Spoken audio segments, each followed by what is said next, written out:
Hi guys, welcome to my channel. ఈరోజు మనం ఈ వీడియోలో ఎక్స్ప్లోర్ చేసే ప్లేస్ వచ్చేసి అమ్మపల్లి శ్రీ సీతారామచంద్ర స్వామి టెంపుల్. ఈ టెంపుల్ని మనం హనుమంతుడు లేని రామాలయంగా చెప్పుకోవచ్చు. అలాగే 400 పైన సినిమా షూటింగులు జరిగిన టెంపుల్ ఇది. ఈ వీడియోలో ఆలయం గురించి మరిన్ని విషయాలు తెలుసుకుందాం. మొదటిసారి నా ఛానల్ను విజిట్ చేసినట్లయితే సబ్స్క్రైబ్ చేసుకోండి. వీడియోని ఎక్కడా స్కిప్ చేయకుండా కంప్లీట్గా చూడండి. Let's go.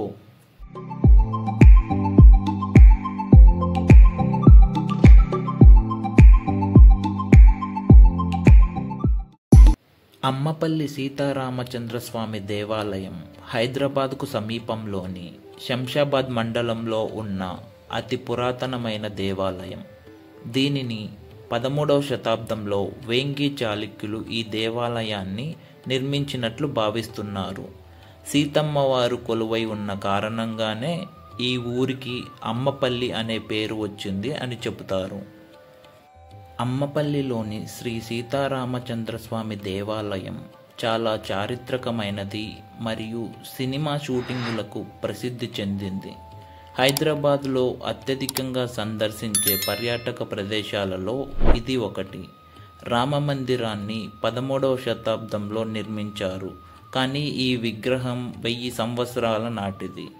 ఈ దేవాలయం భారీ 7 అంతస్తుల గోపురంతో నిర్మించబడినది. ఇది తెలుగు సినిమా అభిమానులలో చాలా ప్రాచుర్యం పొందినదిగా చెప్పుకోవచ్చు. గుడి ఎంట్రన్స్లో ఉన్నటువంటి గోపురం మీద విష్ణువు నిద్రిస్తున్నటువంటి రూపంలో ఉన్న ఒక విగ్రహం ఉంటుంది. ఈ గుడి ప్రాంగణంలో ఎంతో చారిత్రకమైన గుడి చెరువు ఉంది. చెరువు చుట్టూ స్తంభాలతో నిర్మించబడిన ప్రదేశం ఉంది. ఒకప్పుడు ఇది ప్రయాణికులకు ఆశ్రయం కల్పించింది.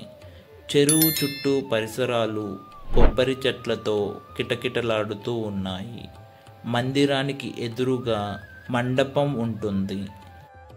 ఆలయ ప్రాంగణంలో 30 అడుగుల మేర నిర్మించినటువంటి గోపురం ఇక్కడ ప్రధాన ఆకర్షణ. ఈ గుడికి 2 నీటి గుండాలున్నాయి. పూర్వం వీటిలోని ఓ గుండంలో రాజులు స్నానం చేసేవారని, మరో గుండాన్ని రాముడు చక్రతీర్థానికి ఉపయోగించేవారని చెప్పుకుంటారు. ఇక్కడ ప్రతి ఏటా శ్రీరామనవమి, శివరాత్రి ఉత్సవాలను వైభవంగా జరుపుతారు. సీతారామ లక్ష్మణుల ప్రతిమలు శిలా మకర తోరణాలను కలిగి ఉండటం ఇక్కడ ప్రత్యేకతలుగా చెప్పుకుంటారు. ముఖమండపంలో కూర్మం అంటే తాబేలు ఏర్పాటు చేయబడి ఉండటం వలన ఈ క్షేత్ర దర్శనం మోక్షాన్ని ప్రసాదిస్తుందని చెప్పుకుంటారు. ఎత్తైన రాజగోపురం, పొడవైన ప్రాకారాలు, సువిశాలమైన కోనేరు, ఆశ్చర్యానికి గురిచేసే ప్రాకార మంటపాలు అలనాటి ప్రాచీన వైభవానికి సజీవ సాక్ష్యాలుగా దర్శనమిస్తుంటాయి. మహారాజుల సంకల్ప బలం, వారి యొక్క పర్యవేక్షణ కారణంగానే ఈ ఆలయ నిర్మాణం జరుగుతుందని అనిపిస్తుంది. గర్భాలయంలో సీతారామ లక్ష్మణులు కొలువై ఉండగా వారికి ఎదురుగా ముఖమండపంలో హనుమంతుడు నిలువై ఉంటాడు. ఇక్కడే గరుత్మంతుడు కూడా కనిపిస్తాడు. సీతారామ లక్ష్మణుల ప్రతిమలు శిలా మకర తోరణాలను కలిగి ఉండటం ఇక్కడ ప్రత్యేకతలుగా చెబుతారు. ముఖమండపంలో కూర్మం, తాబేలు ఏర్పాటు చేయబడి ఉండటం వలన ఈ క్షేత్ర దర్శనం మోక్షాన్ని ప్రసాదిస్తుందని అంటారు. ఈ ఆలయం భక్తులనే కాకుండా సినిమా ప్రముఖులను ఆకట్టుకుంటుంది. ఈ గుడి సినిమా వారికి ఓ సెంటిమెంటులా మారింది. కనీసం ఒక్క సీను అయినా ఇక్కడ చిత్రీకరించాలని దర్శకులు మరియు నిర్మాతలు ఆసక్తి చూపిస్తూ ఉంటారు. భారీ బడ్జెట్ సినిమాల కీలక సన్నివేశాలను ఇక్కడే చిత్రీకరిస్తూ ఉంటారు. అయితే ఓ సినిమా చిత్రీకరణ సమయంలో నాటు బాంబులు పేలి ప్రహరీ గోడ కూలడంతో అప్పటి నుంచి ఆలయ నిర్వాహకులు, స్థానికులు అభ్యంతరం వ్యక్తం చేస్తున్నారు. రాముడు ఉండే ప్రధాన ఆలయానికి ఎదురుగా హనుమంతుని విగ్రహం ఎందుకు ఉంది అనే క్వశ్చన్కి ఆన్సర్ ఏంటంటే, రాముడు, సీత, లక్ష్మణుడు ఇక్కడికి వచ్చిన సమయంలో హనుమంతుడు వారి దగ్గర లేడు. వారు పంచవటికి బయలుదేరిన తర్వాత అక్కడ హనుమంతుని కలుస్తారు. అందుకు అనుగుణంగానే ధ్వజస్తంభం దగ్గర హనుమంతుని విగ్రహం ప్రతిష్ఠించారు. రాముడు విల్లుతో ఉన్నందున ఇక్కడ కోదండరాముడు అని పేరు పెట్టారు. హనుమంతుడు రాముడిని కలవటానికి ముందు కోదండరాముడు అని పేరు పెట్టారు. ఆంజనేయ స్వామి విగ్రహం గరుత్మంతుడి పక్కన ధ్వజస్తంభంలో ఉంటుంది. ఈ గుడి యొక్క నిర్మాణం యొక్క నమూనాను ఉపయోగించి హైదరాబాద్లో ఉన్నటువంటి చార్మినార్ను కూడా నిర్మించారు.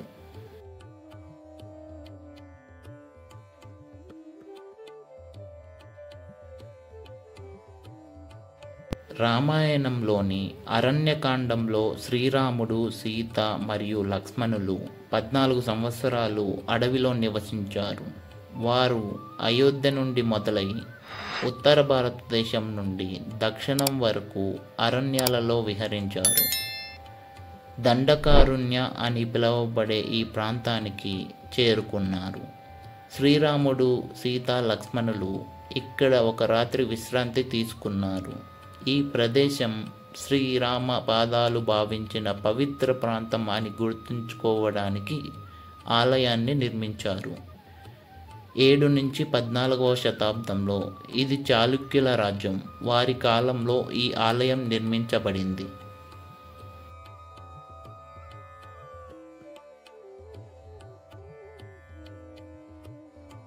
2010 సంవత్సరంలో పురావస్తు శాఖ అధికారులు అమ్మపల్లి ఆలయాన్ని సందర్శించి దీనికెంతో ప్రాముఖ్యత ఉందని, అవి పురాతన కట్టడాలని తేల్చి చెప్పారు. గోపురం చుట్టూ ఉన్న ప్రహరీని క్షుణ్ణంగా పరిశీలించి ఇక్కడి స్థల పురాణంపై కూడా పరిశోధనలు చేశారు.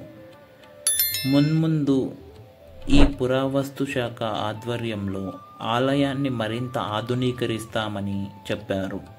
ఎన్నో విగ్రహాలను తయారు చేసిన శిల్పులు కూడా ఈ ఆలయాన్ని దర్శించి ఇక్కడ విగ్రహాలు 1000 సంవత్సరాల కిందివని గుర్తించారు. ఏకశిలలతో విగ్రహాలు ఉండటం కూడా చాలా అరుదుగా ఉంటాయని స్పష్టం చేశారు.